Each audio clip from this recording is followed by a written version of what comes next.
BFM Business et 01 TV présentent De quoi je me mêle ? François Sorel. Et voilà, bonjour à toutes et à tous. Toujours un plaisir que de vous accueillir dans De quoi je me mêle. L'audio, vous le savez, sur l'appli BFM Business, mais aussi celle d'RMC. La vidéo sur 01 TV, sur l'appli 01net.com et sur BFM Business le week-end. Votre rendez-vous dédié à la tech avec un spécial nouveauté Apple en ce week-end. Et Pierre Fontaine qui est avec nous de la rédaction de 01net. Salut Pierre. Salut François, salut tout le monde. Rédacteur en chef adjoint de 01net qui, vous le savez, est notre Mister Apple ici. Évidemment, on va revenir sur la keynote qui a eu lieu il y a quelques semaines déjà. Une keynote de printemps, comme on dit, hein, vous le savez, de temps en temps. Apple nous présente quelques petites nouveautés et cette année, on en a eu 3 et on va les décrypter, d'autant que Pierre, tu viens de terminer les tests de tous ces produits, ce qui fait que vous allez peut-être pouvoir vous faire votre opinion si vous pensiez, par exemple, vous offrir ou l'iPhone SE ou le nouvel iPad Air ou bien le Mac Studio. On va commencer par l'iPhone parce que c'est quand même sans doute le produit qui va être le plus populaire des 3, hein, Pierre, parmi les 3 nouveautés qui ont été annoncées par cette keynote qui n'est pas une keynote régulière, on va dire. Hein. Apple fait ce truc-là quand ils ont des choses, du hardware à annoncer. Alors ça fait plusieurs années qu'on a une keynote en mars. L'année dernière, elle avait été un petit peu reculée, alors peut-être à cause du Covid ou pour d'autres raisons en avril. Mais effectivement, c'est depuis quand même plusieurs années la keynote d'introduction généralement des iPads. Voilà, c'est la keynote mineure, on va dire, de l'année par rapport au WWDC. Voilà. Et puis à l'iPhone en septembre, octobre. Qui est le gros morceau, on va qui dire. Est effectivement le gros vendeur, donc la grosse fête. La grosse fête. Voilà. À noter qu'il y a une autre keynote aussi qui arrive chez Apple, qui est fin d'année, en octobre. Oui, voilà. Où on introduit généralement, maintenant, c'est depuis... Alors ça a commencé en 2016 de mémoire, où on introduit les MacBook Pro, les machines un petit peu qu'on a fait durer toute l'année. Et puis là, paf, avant les fêtes, on vous offre quand même quelques c'est produits. Le coup de Bandéry pour vider votre PEL. Si vous n'avez pas craqué pour l'iPhone, paf, un petit Mac. Allez, paf, et là, t'es obligé. Donc, l'iPhone SE, un iPhone SE qui est un concept, j'allais dire, relativement nouveau chez Apple, mais par rapport on va dire, au premier iPhone, hein, c'est assez intéressant comme concept. C'est quoi l'iPhone SE finalement ? Alors, l'iPhone SE, déjà, on va commencer par son positionnement. L'iPhone SE, c'est le smartphone d'entrée de gamme qui ouvre la gamme des iPhones. Alors on connaît bien les iPhone 13 Pro Max, qui sont les très très gros iPhones, les plus puissants, les plus chers. Et puis à l'autre bout de la gamme, effectivement, depuis 3 générations, il y a l'iPhone SE, qui est un smartphone.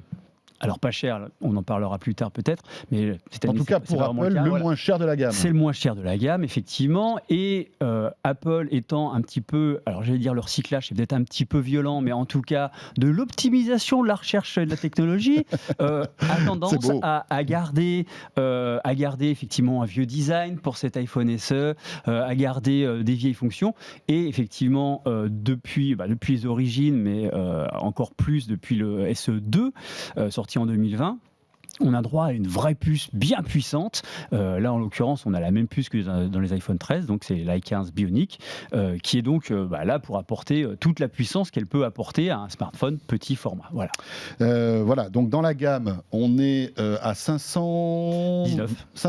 519 ou 529 529, pardon. 529 parce que c'est 42 plus qu'avant, qui c'est 480. Voilà, c'est ça. Pour tout vous dire, je suis en train de jeter un œil sur le site d'Apple. On est à 40 euros. Voilà, pour 64 gigas, attention. Oui, pour 60 gigas, ce qui veut dire que, grosso modo, alors même si cette année, on a droit à 64, 128, 256, comme la fois précédente, c'est un peu 64 gigas, c'est un peu chiche. C'est un peu chiche, on est d'accord. Si on ne fait que téléphoner et qu'on a 3 applis dessus, ça va aller, mais dès qu'on veut regarder un petit peu des vidéos, stocker de la musique éventuellement, ça arrive encore, et des applis, c'est ça fait un moment que toute la concurrence Android est passée à 128 au minimum, du 64 gigas, ça existe peut-être. D'autant plus que là, on est sur l'entrée de gamme, rappelons-le, on a passé le cap symbolique des 500 euros cette année. Donc à 500 euros, on a 64 gigas, sachant que parfois, c'est arrivé à des gens que je connais, d'avoir des plantages d'iPhone au moment de la sauvegarde à cause du manque de stockage, bien sûr. Donc on a là quelque chose qui dessert, alors qui permet d'afficher un produit effectivement plus abordable, mais qui dessert l'utilisateur sur le long terme.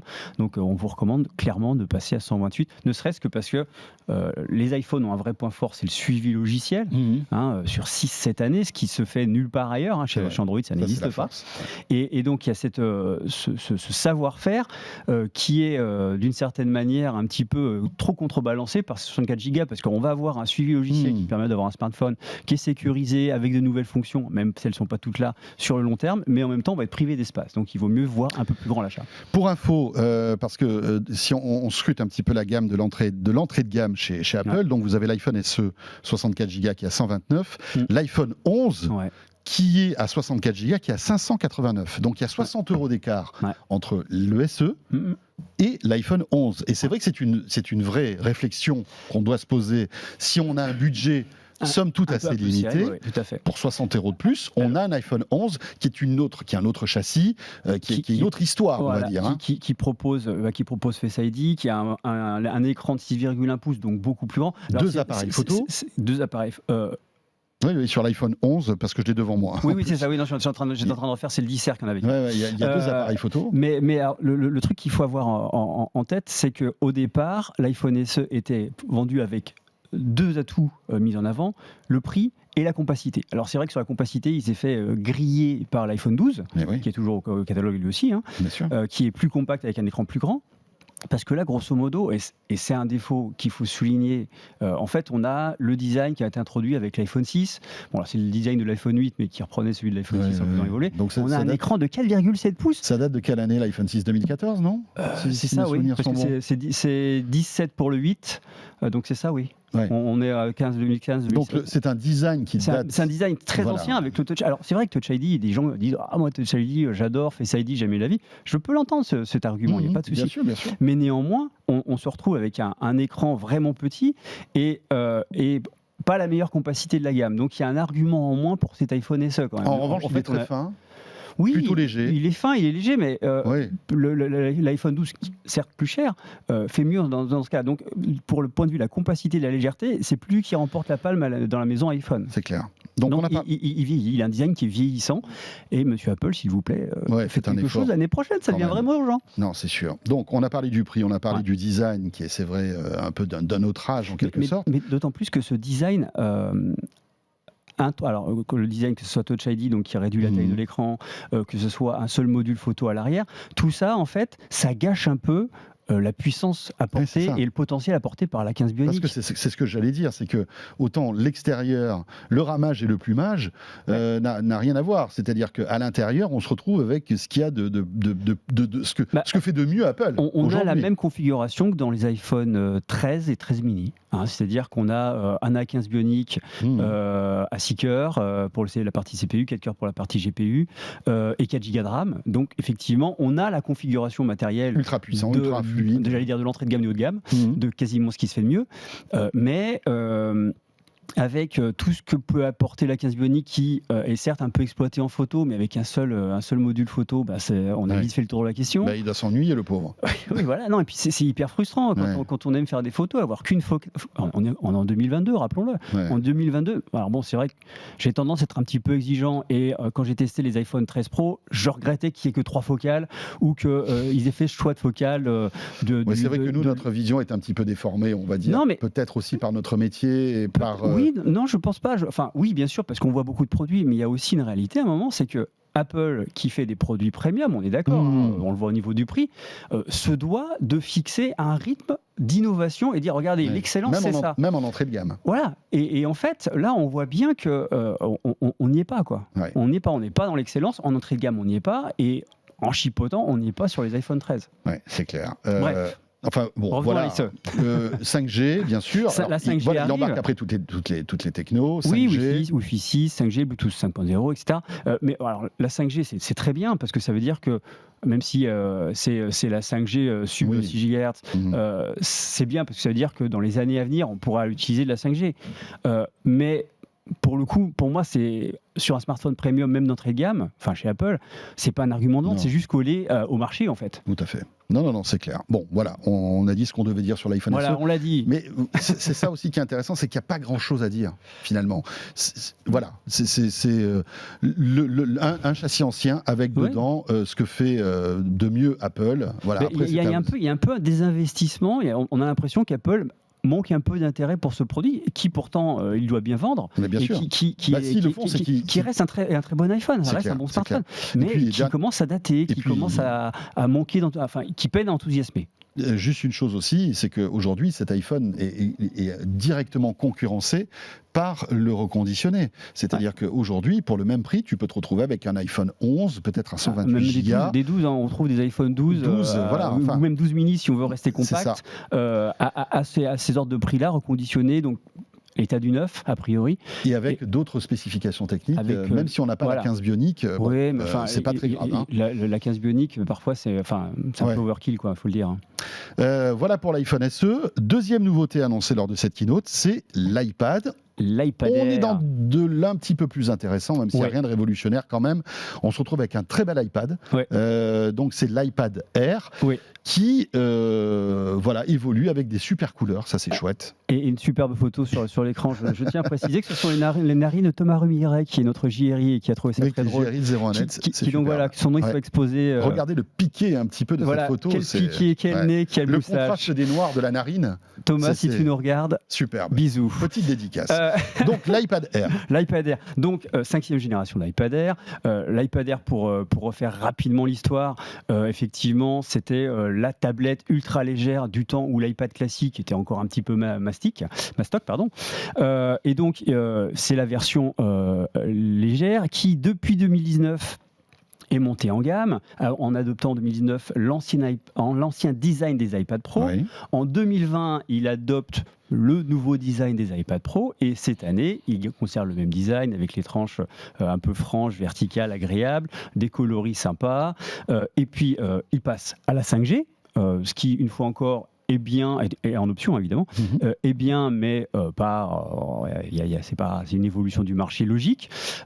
Et puis surtout, il intègre non pas la 15 bionique comme on pouvait le penser, et comme d'ailleurs le pensaient pas mal d'experts ou d'experts ou d'analystes. Ouais. Il intègre la puce M1. Et la puce M1, c'est celle qui a été lancée, c'est la première puce Apple Silicon pour Mac, qui a été lancée fin 2020, qu'on a vu arriver ensuite dans les iPad Pro, et qui donc arrive maintenant dans l'iPad Air. Et pourquoi ? Parce que l'iPad Air, donc depuis 2 générations ou 3 générations, est clairement en train de chahuter l'iPad de Pro. chatouiller le Pro. Voilà, c'est le Pro à un prix presque abordable, je souligne bien le presque, parce qu'on n'y est pas, on n'y est pas encore à 699 €. C'est-à-dire que là, on a pris 30 € sur le modèle d'entrée de gamme, on a pris 30 € de plus que sur la génération 2020. Sachant que, une fois encore, je vais tronchon, mais 699 € pour 64 gigaoctets sur un iPad un iPad qui prétend être un iPad un peu professionnel, sur lequel on peut installer des applications, télécharger des contenus, etc., même si le cloud c'est vrai est là, ça veut dire qu'il faut se tourner vers la version supérieure qui a 256 gigaoctets, et là tout de suite on passe à 869 €, ce qui est plus la même, la même limonade, comme on dit chez nous. Hein, c'est un prix beaucoup plus élevé, et tout ça. Et là, on est sur de l'iPad Pro premier modèle, je pense. Ah non, de 869 €. Oui, mais on est en deçà de l'iPad Pro 11 pouces, mais de mémoire. Hein. J'ai plus les prix en tête de l'iPad Pro. C'est d'une telle complexité. Mais en fait, c'est d'ailleurs Apple est très fort pour ça, parce que chaque fois, il fait chevaucher ses gammes pour qu'au moment de cocher, on fasse ah ouais, mais c'est vrai que celui dessus, finalement, bref. Allez, je vais prendre un stylet à 200 balles. Non, j'exagère. Il est à 130. Juste pour info, pour qu'on ait une lisibilité, le premier iPad, en fait, dans la gamme d'iPad, qui est l'iPad entrée de gamme, est à 389 € en 64 Go. Toujours 64 Go, qui est tout à fait correct. Oui, mais c'est une puissant. De très loin, c'est la meilleure tablette grand public du marché. C'est une bonne affaire. Même Android, c'est la meilleure tablette. C'est une bonne affaire. Pour son écosystème, c'est parfait. Voilà. Donc là, on est à 300 € de plus. D'accord. 699, ouais. Pour le même stockage.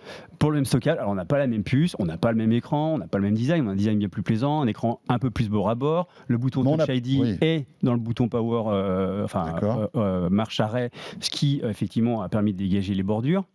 Même si on les aimerait plus fines, on reste malgré tout sur du LCD. Apple est très habile pour distiller ses innovations, pour justifier son prix et ses positionnements. Il construit des gammes de manière très très intelligente. Néanmoins, effectivement, c'est un peu cher. Ouais. Mais c'est vrai qu'on a l'impression que la sauce marketing de gamme, parfois, il s'en mêle un peu les pinceaux, quoi. Parce que on se dit, je reprends le cas de l'iPhone SE. 60 € de différence entre un iPhone SE et un iPhone 11. Mais l'objectif, c'est de pousser les gens à monter en gamme, en fait, à prendre toujours un petit peu plus au-dessus. Ouais. Et c'est vrai que c'est frustrant, ça peut se comprendre d'une certaine manière, d'un point de vue marketing, mais d'un point de vue de l'utilisateur final, parfois, quand les innovations ne sont pas suffisamment franches, quand il n'y a pas changement de design, comme c'est le cas avec l'iPhone SE, on a un peu l'impression d'être le dindon de la farce.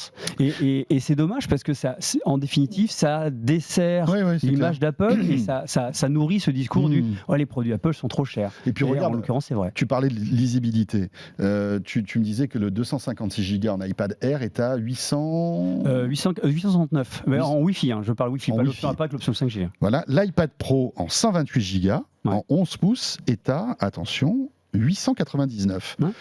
Donc tu te dis, qu'est-ce que je fais ? Est-ce que je me prends un 256 Go en iPad Air ou un 128 en iPad Pro, alors que l'iPad Pro, je vais avoir le lidar, je vais avoir deux modules caméra à l'arrière, un meilleur écran, et je trouve que c'est assez frustrant parce que finalement, encore une fois, pour quelques dizaines d'euros. Ouais, mais quand je dis qu'il y a un vrai savoir-faire chez Apple, ça fait partie de ce savoir-faire, parce que évidemment quand on est face au configurateur ou à l'option d'achat et qu'on compare un petit peu les choses, on est toujours tiré, pour 30 €, et puis pour 30 €. Et effectivement, c'est pour ça qu'il faut arriver clairement avec ses besoins en tête, ses usages, et ne pas sombrer dans cette course à toujours plus. Et justement, à qui s'adresse cet iPad Air alors par rapport à celui qui veut s'acheter, par rapport à celui à 389 €, tiens, qui est l'iPad, on va dire, d'entrée de gamme. Mais alors, on a un écran qui est plus grand, on a un design qui est plus sympa, on a une expérience globale, ne serait-ce que dans le détail, par exemple, le fait d'avoir accès à l'Apple Pencil 2 de deuxième génération, si on veut prendre des notes dessinées, qui est une option, bien sûr, évidemment, on est chez Apple quand même, qui est une option, mais la première génération, le premier iPad à premier prix est limité à la première génération d'Apple Pencil, qui était bien à l'époque, mais qui commence méchamment à vieillir. Là, on gagne en confort. À chaque fois, on gagne en confort. Encore faut-il avoir on va dire un intérêt, un stylet. Mais c'est pour ça que c'est une option, et que pour l'instant, Apple colle à la parole de Steve Jobs, qui avait dit le meilleur stylet que vous avez au bout dans la main, c'est le doigt, et que effectivement le stylet n'est là que pour des usages très précis, la prise de notes par exemple, ou le dessin si on a ce talent et ce besoin-là. Donc oui, effectivement, c'est pour ça que c'est en option d'ailleurs. On ne va pas vous faire payer un stylet si vous n'en avez pas besoin. À chaque fois, il y a une montée en gamme, il y a une montée en puissance qui va apporter plus de souplesse au quotidien, plus de capacité, plus de... c'est à la fois un ensemble d'éléments techniques. On est peut-être un peu plus dans la productivité avec ce type de machine. En fait, là, on commence à avoir un petit PC portable d'appoint, vraiment confortable. L'iPad peut le faire, mais de manière... le premier iPad peut le faire, mais vraiment de manière... occasionnelle. Voilà. Là, on peut se dire... ne serait-ce que par le keyboard, en fait. Il n'y a pas un keyboard... Le Magic Keyboard... alors, ce Magic Keyboard a l'avantage de vraiment donner l'impression d'avoir un petit PC portable sur soi. En revanche, il est moins polyvalent que le Smart Keyboard Folio, qui se comporte un peu plus comme une couverture, une coque classique, au sens où il peut se rabattre derrière quand on veut lire. Voilà. Celui-ci, vous ne pouvez pas retourner le clavier. On est obligé d'avoir le clavier qui tire dessus. Donc oui, on gagne par les accessoires ou par la configuration, on gagne en confort, on gagne en puissance. Et une fois encore, le positionnement, la gamme se justifie, mais effectivement, c'est ce que je disais tout à l'heure, il faut vraiment arriver avec ses usages en tête et ses besoins. Bien sûr. Si c'est juste pour envoyer 3 mails, regarder Netflix ou autre, surfer vaguement. Jouer à quelques jeux avec les enfants. La première génération suffit amplement. est très bien. On est d'accord. Là, si on commence à être un peu plus sérieux, si on veut dire ouais, j'aurais besoin d'un PC, mais là je me dis que si je prends l'iPad, je m'en servirai aussi un petit peu comme PC. Bah, c'est un très très bon choix. Ouais, on est clair. vraiment à un bon point de bascule. Sauf que bon, au niveau OS, on n'a pas un Mac, hein, attention. Non, on n'a pas un Mac, on a iPadOS qui a encore des kilomètres à faire avant d'être aussi bon en productivité intensive. Alors même s'il y a du multitâche et qu'on peut juxtaposer confortablement de fenêtres côte à côte, même si effectivement on peut avoir l'application fichier qui donne accès à des documents rapidement, on n'a pas encore la fluidité ergonomique d'un macOS en termes de j'ai un bureau, je drag and drop n'importe quoi dessus, tout va bien. On n'y est pas encore, mais on progresse, et quand on travaille de manière un petit peu séquentielle, une application puis une autre, ou maximum 2 applications côte à côte, ça le fait. Voilà, donc ça c'était le deuxième produit présenté. Et puis le troisième qui était une surprise quand même, hein, c'est ce Mac Studio qui là voilà ne s'adresse pas franchement à n'importe qui, on va dire, de par son prix, de par sa conception. Non. Qu'est-ce que c'est que ce Mac Studio, Pierre ? Alors le Mac Studio, c'est une nouvelle gamme. C'est important de le dire parce que c'est sans doute l'événement de la keynote. Oui, tout à fait. Même si c'est une gamme qui va pas révolutionner à mon avis le marché d'Apple, non ? En fait, c'est une gamme qui va pas révolutionner ça. Je sais pas, je peux pas faire de pronostic de vente. En tout cas, ce qui est intéressant, c'est qu'elle remplit un trou qui existait entre le Mac Mini et le Mac Pro. Et elle se glisse là de manière plutôt réussie, et surtout elle démontre, c'est peut-être, enfin s'il devait y avoir qu'un intérêt, ça serait déjà pas mal que ce soit celui-ci, elle démontre que la maîtrise de l'Apple Silicon, des puces conçues par Apple en interne, permet des nouveaux facteurs de forme, des nouvelles gammes. C'est une gamme alors qu'on aurait pu imaginer avec un processeur Intel, mais pas avec le niveau de maîtrise qui est démontré dans ce produit. Parce que, alors, juste pour faire rapidement, il est disponible en 2 versions. La première, à partir de 2000 ou 2300, 2299, elle embarque le M1 Max qu'on a rencontré l'année dernière dans les MacBook 14 et 16 pouces. Et la deuxième configuration, et c'est aussi ça qui crée l'événement, c'est une nouvelle puce, c'est le M1 Ultra, qui en fait assez génial, parce que c'est pas une nouvelle puce, c'est 2 M1 Max qui sont accolés pour ne faire qu'une seule puce. Et ça, c'est un vrai tour de force technique. C'est malin. C'est très malin, parce qu'en fait, d'un point de vue aussi bien technologique que financier, développer une grosse puce, ça coûte très cher, et ça pose plein de défis. Alors c'est ce qu'on appelle le taux de rendement. Quand on les produit, on a plus de chances d'avoir des puces qui sont pas bonnes et qu'il faut donc jeter. Et donc là, Apple s'est dit, moi j'ai réussi à éprouver ma production avec des M1 Max. D'emblée, j'avais prévu que j'allais les associer grâce à ce qu'il appelle un interposeur, une sorte d'interface matérielle qui va les fusionner. C'est la technologie appelée ultrafusion. Apple est très fort pour trouver des noms qui claquent. Donc, ces 2 M1 Max, à partir du moment où ils sont rapprochés pour faire le M1 Ultra, ne forment plus qu'une puce en fait. Et qui double sa puissance. Qui double. Alors en théorie oui, en pratique peut-être souvent. En pratique souvent. Mais ce qui est déjà monstrueux en fait. Oui. Mais en fait on double tout. On double le nombre de cœurs. On avait 10 cœurs, 10 cœurs CPU, on en trouve 20. On avait maximum 32 cœurs GPU, on en trouve 64. On avait maximum 64 gigaoctets de mémoire partagée, supportée, on passe à 128. Et tout ça s'accumule. On avait 57 milliards de transistors. On passe à 114. Je fais le calcul de Z, incroyable. Voilà. Et surtout, ce qui est intéressant, c'est que l'interposeur, la partie qui va fusionner, permettre la fusion de ces 2 puces, de ces 2 M1 Max pour faire un M1 Ultra, elle offre une bande passante mais colossale, 250 téraoctets secondes. C'est monstrueux. Ça fait beaucoup de données qui passent comme ça. C'est un monstre de puissance. C'est un tour de force technique. Est-ce que ça devient le Mac le plus puissant de la gamme ? Alors, oui et non.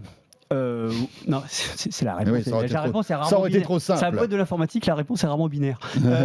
Non, mais oui, au sens où sur certaines applications, certains usages, le Mac Pro, le dernier Mac Pro lancé en 2019 avec des Xeon, etc., Ouais. etc. Donc là, on est sur de l'Intel. Voilà, est battu sur certaines mesures. Néanmoins, le Mac Pro, il ne faut pas oublier qu'il est conçu pour être modulaire, pour pouvoir avoir... il a quand même des Xeon qui montent jusqu'à 26 ou 28 cœurs de mémoire, donc plus que le M1 Ultra. Il supporte une quantité colossale de RAM, c'est 1,5 Teraoctets, je crois. Donc, il est dans une autre dimension. C'est encore une autre machine. Donc, le Mac Studio... est la machine la plus puissante sur certains usages actuels, mais pas au global. Pas au global. Et surtout, ce qui est intéressant, c'est qu'elle laisse entreapercevoir ce que le Mac Pro Apple Silicon sera quand il sortira fin d'année, a priori fin d'année. Il nous reste quelques secondes, j'aimerais bien qu'on évoque. Donc, ça s'adresse évidemment à tous ceux qui... Prosumers vraiment fans, ou alors professionnels. Infographistes, etc. Qui travaillent surtout dans la vidéo. Surtout la vidéo. Enfin, on a réussi à jouer avec des flux 8K, 18 flux 8K lus en simultané sans qu'il y ait le moindre bokeh. Ouais, c'est ça. Des exportations, enfin 1 minute d'exportation de 8K, alors vers 8K, c'est 9 secondes. Quand on compresse la 8K pour la sortir en 4K, ça prend 12 secondes, donc une minute de film réel en 9 secondes ou en 12 secondes, c'est des ratios hallucinants. Alors ça, c'est évidemment dû à la puce, aux Media Engine qui sont dedans, etc. mais c'est puissant pour la vidéo. Un mot sur l'écran aussi, qui a été présenté et qui se combine avec cette machine. Effectivement conçu pour accompagner le Mac Studio. Il a une dalle 5K 27 pouces, il supporte 1 milliard de couleurs, très bel écran LCD. Alors il n'a pas ambition de concurrencer le Pro Display XDR qui est vendu à partir de 5 500 € à peu près. C'est presque, alors je vais dire c'est presque du grand public. C'est du grand public fan de son matériel ou des pros qui n'ont pas besoin d'avoir un écran HDR par exemple. Voilà. Et c'est un écran... Avec le design Apple, bien évidemment. C'est un écran qui intègre une puce A13 bionique avec une webcam qui permet la fonction Center Stage, qui a un son franchement plutôt bon, qui a une dalle avec un angle de vision qui est meilleur que la moyenne des téléviseurs qu'on a testés ces 12 derniers mois à 0,1 net par exemple. Donc c'est un très bon écran qui est vendu à partir de 1 750 €. 1750, c'est alors, ça. C'est vrai que ça paraît cher, mais parce qu'on trouve des dalles 27 pouces 4K bien moins chères, mais les dalles 27 pouces 5K sont bien plus rares.